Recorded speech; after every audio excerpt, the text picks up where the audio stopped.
Where's my attorney? Good morning. Are you Sasha Michelle Kenyon? Yep. We met. I'm Judge Middleton. Your No, attorney, I know. Mr. Paul Gibson, is not available this morning. So with us is Mr. Keith Stickley, the Chief Public Defender.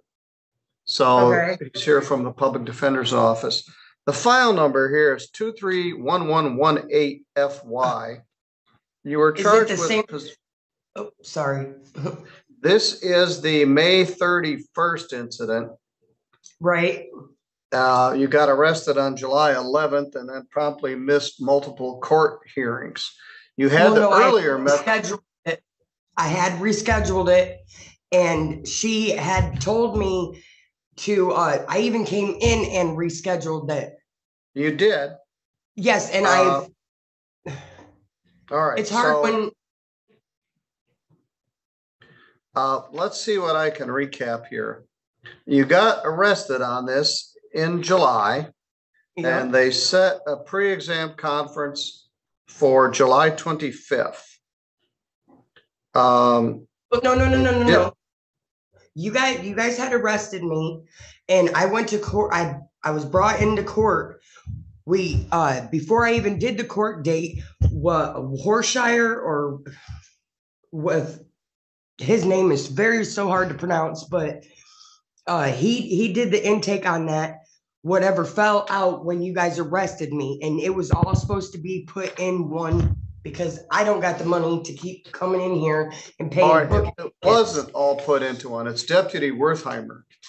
All right, so they charge you with a new felony case. You have the other felony case where you had started a payment plan. I'm not sure if you made any payments. So first hearing, stop. Let me go through the recap. Your first hearing was July 25th. You posted a bond. You got out of jail, and they told you to be here on July 25th. You didn't show up on July 25th. You called the next day on July 26th, and you said, hey, I missed court. And they told you you had 48 hours to come in and reset it. So you did. You came in on July 27th. And they set a pre-exam conference for August 1st, and you were supposed to contact your lawyer, Mr. Paul Gibson.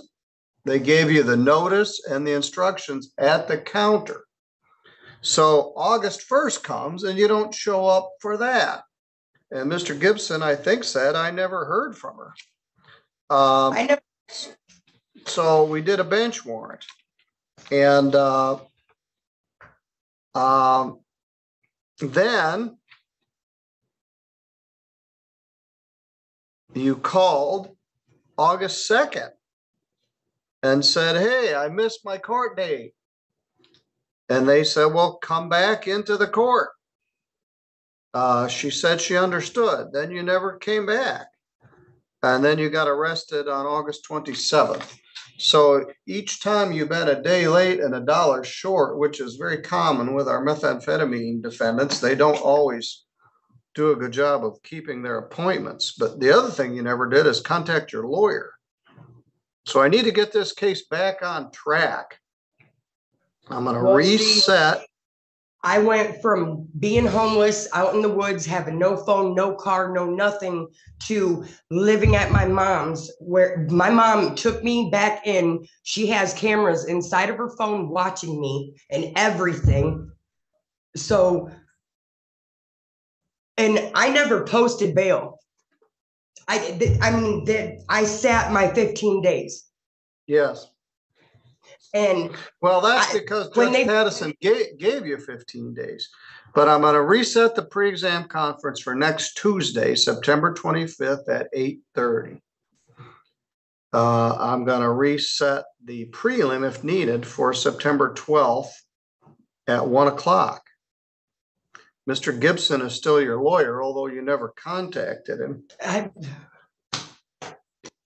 ain't got no money, no phone. All right, well then we'll make sure that you're there. Bond's got to remain at $5,000 cash or surety. There is some room for confusion here because these cases overlapped.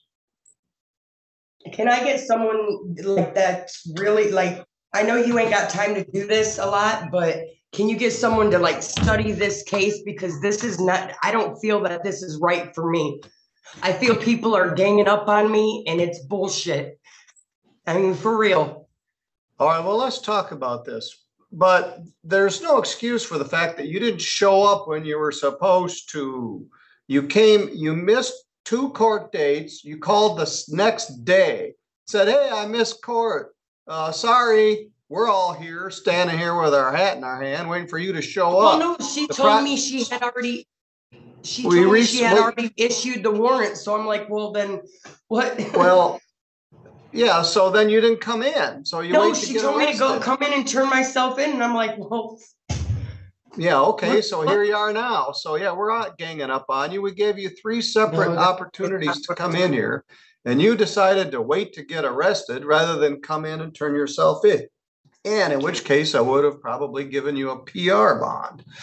So now the bond is 5,000 cash or surety, and we will address this next Tuesday morning with your lawyer, Mr. Gibson. I will make And sure. I don't think you're going to post the bond, and then he will come see you at the jail. I was just gonna say, I'll make sure that I send a note this morning to Mr. Gibson so he knows she's there and can see her. All right, very good. You're good to go. She will be better when we see her after 7 days in jail. Anyway, it's never their fault. It's always somebody else's, namely me. Anyway, we will see her at that time.